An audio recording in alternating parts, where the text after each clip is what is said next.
আর শুরুতেই আপনাদের বলবো মনোজিতের গল্প। মনোজিৎ মিশ্র এই মুহূর্তে খবরের শিরোনামে। যখন মনোজিৎ গ্রেফতার হলো তারপর থেকেই একের পর এক অভিযোগ উঠে আসছে এই মনোজিতের বিরুদ্ধে। কলকাতার একাধিক থানায় 1 ডজনেরও বেশি অভিযোগ এই গুণধর মনোজিৎ মিশ্রর বিরুদ্ধে। ক্যাম্পাসে গণধর্ষণের পর একের পর এক কীর্তি প্রকাশ।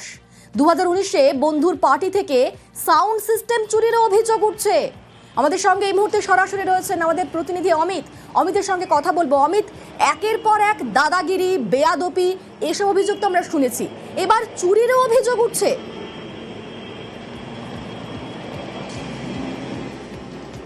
একেবারে মনোজিৎ মিশ্রা যার বিরুদ্ধে চুরির অভিযোগও কিন্তু রয়েছে এবং কলকাতা পুলিশের অন্তর্গত হরিদেবপুর থানাতে মনোজিৎ মিশ্রার বিরুদ্ধে চুরির অভিযোগ হয়। কি অভিযোগ? 2019 সালের 31st নাইটে বন্ধুর বাড়িতে যে পার্টি, সেই পার্টির শেষে সেখান থেকে একটি মিউজিক সিস্টেম বা সাউন্ড সিস্টেম এবং কিছু মূল্যবান দামি সামগ্রী সেখান থেকে চুরি যায় এবং এই চুরির অভিযোগ ওঠে মনোজিতের বিরুদ্ধে এবং এই মনোজিতের বিরুদ্ধে হরিদেবপুর থানাতে লিখিত অভিযোগ হয়েছিল চুরির। এছাড়া একাধিক অভিযোগ কিন্তু উঠে আসছে মনোজিৎ মিশ্রার বিরুদ্ধে। সেক্ষেত্রে কলকাতা শহরের বুকেই কলকাতার বিভিন্ন থানা এলাকাতে প্রায় 11টি এফআইআর এবং 3 থেকে 4টি জিডি রয়েছে মনোজিতের বিরুদ্ধে। বেশ অমিত, আমাদের সঙ্গে তুমি থাকো।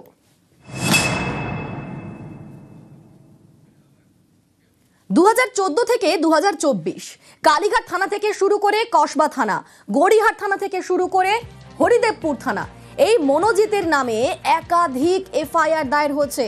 আমরা দেখেছি বারবার শ্লীলতাহানি, বারবার কলেজে ভাঙচুর, তারপর কলেজের বাইরে গিয়েও বেয়াদপি, দাদাগিরির ছবি আমরা দেখেছি। এর আগে একাধিক অভিযোগ তার বিরুদ্ধে উঠেছিল এবং বলতে গেলে কোনো থানায় বাদ নেই। কালীঘাট থানা থেকে কসবা, গড়িয়াহাট থানা থেকে হরিদেবপুর থানা, সব জায়গাতেই গুচ্ছ গুচ্ছ এফআইআর। আমাদের সঙ্গে সরাসরি রয়েছেন প্রতিনিধি অমিতের সঙ্গে কথা বলবো। অমিত, এখনো অবধি কতগুলো এফআইআর হয়েছে এই মনোজিতের বিরুদ্ধে? আমরা কি খবর পাচ্ছি, কি অভিযোগ তার বিরুদ্ধে রয়েছে? দেখো, গণধর্ষণের অভিযোগ বা এফআইআর ছাড়াও লালবাজার সূত্রে দাবি করা হচ্ছে এই মনোজিৎ মিশ্রার বিরুদ্ধে কলকাতা পুলিশের অন্তর্গত একাধিক থানাতে 11টি এফআইআর রয়েছে এবং 3 থেকে 4টি জিডি রয়েছে। অর্থাৎ জিডি মানে হচ্ছে লিখিত কমপ্লেন হয়েছে এই মনোজিৎ মিশ্রার বিরুদ্ধে। কোনো থানাতে তার বিরুদ্ধে অভিযোগ উঠেছে, শ্লীলতাহানির অভিযোগ দায়ের হয়েছে, মামলা রুজু হয়েছে। কোনো থানাতে মারধর, ভয় দেখানো, হুমকির অভিযোগ হয়েছে। এমনকি এই দক্ষিণ কলকাতা ল কলেজের ভেতরে ভাঙচুর চালানো, কলেজের গার্ডকে মারধর করা। সেক্ষেত্রে কসবা থানাতেই মনোজিৎ মিশ্রের বিরুদ্ধে আগে অভিযোগ রয়েছে। এই ল কলেজেরই একজন স্টুডেন্ট 2022 সাল নাগাদ তাকেও মলেস্টেশন করা হয়েছিল, তারও অভিযোগে কসবা থানাতে রয়েছে। সুহিনো রোডের একজন মহিলা, তাকে মলেস্টেশন করা হয়, তারও অভিযোগ কসবাতে রয়েছে। গড়িয়াহাট থানার অন্তর্গত যখন প্রথমে এই কলেজটি ছিল তখন সেখানে এক ছাত্রীর পোশাক ছিঁড়ে দেওয়া, অর্থাৎ সেখানেও কিন্তু এই শ্লীলতাহানির কিন্তু অভিযোগ। এছাড়া কালীঘাট থানাতে এক ব্যক্তিকে ভয় দেখানো, মারধরের অভিযোগ কালীঘাট থানাতে রয়েছে। হরিদেবপুরে যেমন বলছিলাম চুরির অভিযোগ রয়েছে। আলিপুর থানা, সেখানে মনোজিতের নামে 2টো অভিযোগ রয়েছে একই বছরে। তো 2014 সালে আলিপুর থানাতে 2টো অভিযোগ, একদম আলিপুর কোর্ট চত্বরের বাইরে এক ব্যক্তিকে বেধড়ক মারধর করা এবং তাকে ভয় দেখানোর অভিযোগ যেমন রয়েছে, একই সঙ্গে আলিপুর কোর্টের ভেতরেও একটি ঝামেলার সূত্রপাত, সেখানেও একজনকে মারধর, তারও অভিযোগ কিন্তু আলিপুর থানাতে রয়েছে। সব মিলিয়ে লালবাজার সূত্রে দাবি করা হচ্ছে যে এই মনোজিৎ মিশ্রার বিরুদ্ধে 11টি এফআইআর রয়েছে, যার মধ্যে বেশ কিছু মামলা কিন্তু নন বেলেবল সেকশনে ছিল, তারপরেও সে কিন্তু বেল পেয়ে গেছে। এটাতেও কিন্তু এক প্রশ্ন উঠছে যে কার প্রভাব রয়েছে এই মনোজিৎ মিশ্রার ওপরে। একেবারে অমিত, ধন্যবাদ তোমাকে। অর্থাৎ এই খলনায়ক মনোজিৎ কিন্তু রীতিমতো, তার বিরুদ্ধে একাধিক অভিযোগ রয়েছে। পুলিশ মনে করছে যে পরিকল্পনা করেই সবকিছু করা হয়েছে, কারণ ছাত্রীকে নির্যাতনের সময় ভিডিও করা হয় যাতে প্রয়োজনে ব্ল্যাকমেল করা যায়। ঘটনার পরে থানার সামনে ঘুরঘুর করছিল অভিযুক্তরা, নজর রাখছিল ছাত্রীর পরিবারের কেউ থানাতে গিয়ে অভিযোগ জানাচ্ছেন কিনা। কসবা থানার কাছেই পার্ক, আর পার্কের সামনে দাঁড়িয়ে নজর রাখছিল মনোজিৎ মিশ্র এবং জায়েব আহমেদ, আর সেখান থেকেই তাদের গ্রেফতার করে পুলিশ।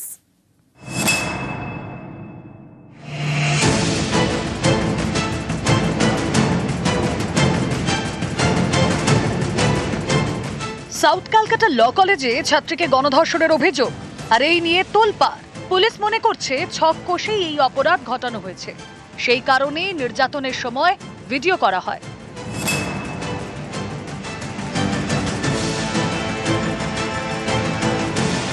তদন্তে পুলিশ জানতে পেরেছে প্রধান অভিযুক্ত মনোজিৎ মিশ্রের মোবাইল ফোনে ভিডিও রেকর্ড করা হয়, কিন্তু সেটা করেছে মনোজিৎ নাকি অন্য কেউ সেটা খতিয়ে দেখছে পুলিশ।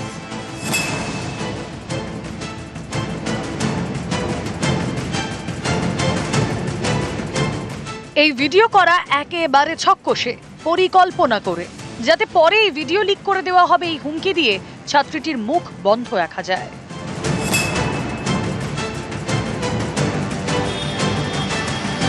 এখানেই শেষ নয়, ফোনের টাওয়ার লোকেশন ট্র্যাক করে পুলিশ জানতে পেরেছে ধৃত 3 জনের মধ্যে 2 জন কসবা থানার সামনে ঘুরঘুর করছিল। 3 জনকে গ্রেফতার করেছে পুলিশ। প্রধান অভিযুক্ত মনোজিৎ মিশ্র, জায়েব আহমেদ, প্রমিত মুখোপাধ্যায়। এর মধ্যে মনোজিৎ ও জায়েব কসবা থানার সামনে ঘুরঘুর করছিল। পুলিশ মনে করছে তারা আসলে নজর রাখছিল ছাত্রীর পরিবারের কেউ থানায় গিয়ে অভিযোগ জানাচ্ছেন কিনা। কসবা থানার কাছেই পার্কের সামনে দাঁড়িয়ে নজর রাখছিল মনোজিৎ মিশ্র এবং জায়েব আহমেদ। সেখান থেকেই তাদের গ্রেফতার করে পুলিশ। স্বাভাবিকভাবেই তাদের এই বেপরোয়া মনোভাব এবং তারা যে এই অপরাধ করার পরেও কোথাও গিয়ে আতঙ্কিত না হয়ে উল্টো সেই ভিকটিমকে ভয় দেখাতেই কোথাও গিয়ে মনস্থির করে রেখেছিল, সেই বিষয়টাই কিন্তু যারা তদন্তকারী তারা গোটা বিষয়টার মধ্যে মাথায় রাখছেন। কলেজের মধ্যে গার্ডের রুমে ঢুকিয়ে ছাত্রীকে গণধর্ষণের অভিযোগ। ধৃত 3 জনকে জেরা করে তদন্তকারীরা জানতে পেরেছে 2টি মোবাইল ফোন থেকে নির্যাতনের সময় ভিডিও করা হয়। একটি ঘরের ভিতরে মনোজিতের মোবাইল ফোন থেকে, আরেকটি ভিডিও করা হয় ঘরের বাইরে থেকে জানলা দিয়ে। এই ভিডিওটি কে করে সেটা জানার চেষ্টা করছে পুলিশ। পুলিশের জেরায় কলেজের নিরাপত্তারক্ষী দাবি করেন ঘটনার সময় তার মোবাইল ফোন ছিনিয়ে নেওয়া হয়, কিন্তু কে ছিনিয়ে নিয়েছিল এর উত্তর খুঁজছে পুলিশ। পুলিশের দাবি, জেরায় প্রমিত এবং জায়েব দাবি করেছে মনোজিতের নির্দেশেই নাকি তারা ভিডিও করেছিল। এমনকি ঘটনার দিন তারা যা যা করেছে সবই নাকি দাদার নির্দেশে, দাদার কথা রাখতে, পরে ব্ল্যাকমেল করতে নির্যাতনের ভিডিও তুলে রাখতে বলেছিল মনোজিৎ। নিউজ 18 বাংলা।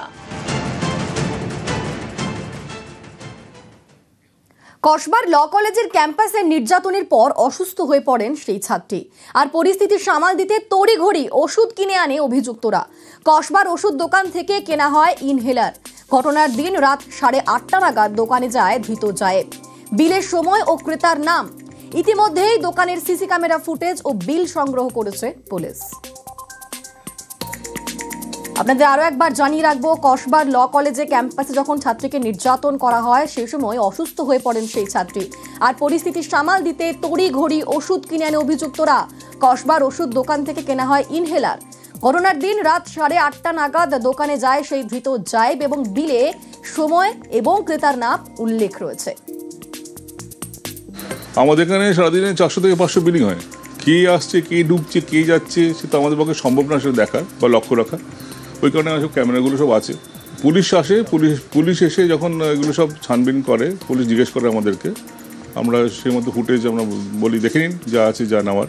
ওনারা দেখেন, দেখে ওনারা সাইবার ক্রাইম থেকে এসেছিলেন লালবাজার থেকে, ওনারা যা নেওয়ার ওনারা নিয়েছেন।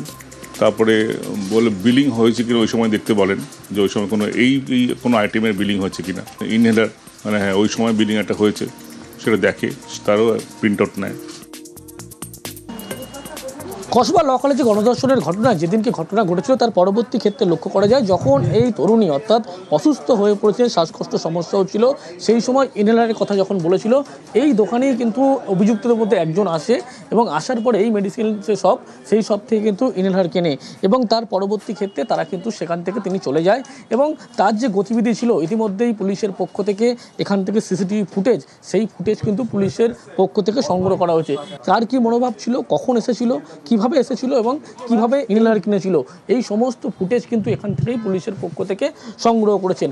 একাধিক এই ফুটেজ যে সংগ্রহ করার পরবর্তী ক্ষেত্রে যেটা জানতে পারা যাচ্ছে, একটি বিলিং কিন্তু এখান থেকে হয়েছিল যে ইনহেলার কেনা হয়েছিল এবং সেই ইনহেলার যে এখান থেকে কেনা হয়েছিল এই সব কিন্তু একেবারে পুলিশের পক্ষ থেকে এই দোকানের যিনি কর্তা তার মালিক তাকে কিন্তু জিজ্ঞাসাবাদ করা হয়েছে, তার বয়ান নেওয়া হয়েছে। শুধু তাই নয়, এই যে গোটা ঘটনা ঘটেছিল সেখানে সিসি ক্যামেরা যে ফুটেজ, সেই ফুটেজও কিন্তু ইতিমধ্যেই পুলিশের পক্ষ থেকে সংগ্রহ করে তদন্তে অগ্রগতি এনেছে। ক্যামেরা রাজীব কুমারের সঙ্গে অনুপ চক্রবর্তী, নিউজ 18 বাংলা, কলকাতা।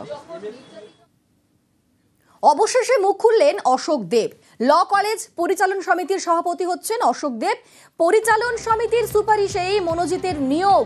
কলেজের অস্থায়ী কর্মী হিসেবে নিয়োগ মনোজিতের। ক্যাম্পাসে নির্যাতনের কড়া নিন্দা অশোক দেবের। দোষীদের বিরুদ্ধে কড়া পদক্ষেপের আশ্বাস। অভিযোগ আসলে আমি সাথে সাথে তার অ্যাকশন নেই। আমার কাছে কলেজের পরিবেশটা বড়, অভিযোগ খতিয়ে দেখে আমি চেষ্টা করি যাতে অভিযোগ ফার্দার করতে না পারে। কার মনের মধ্যে কে জন্মগ্রহণ করবো, কে বেনার সার্টিফিকেটে ভর্তি জন্মগ্রহণ করে, আমাদের সম্ভব না। যে ঘটনা ঘটেছে খুব নিন্দনীয়, যাতে না হয় কোনো করেই কোনো সেদিকে আমরা লক্ষ্য রাখছি। আমি কাউকে সাহায্য করি না। আমি একবার মনোজিতের বাবাকে ডেকেও শাসিয়েছিলাম। অভিযোগ পাওয়ার পর তার মনের মধ্যে তো পাপ ছিল, আমাদের ধারণা ছিল না। দোষীদের শাস্তি, কলেজের নিরাপত্তা বজায় রাখার কথা চেষ্টা করো। আমরা সিদ্ধান্ত নেব মনোজিৎ মিশ্রের এনরোলমেন্ট ক্যান্সেল করে দেবো। আইনজীবী হিসেবে কাজ করতে পারবে না।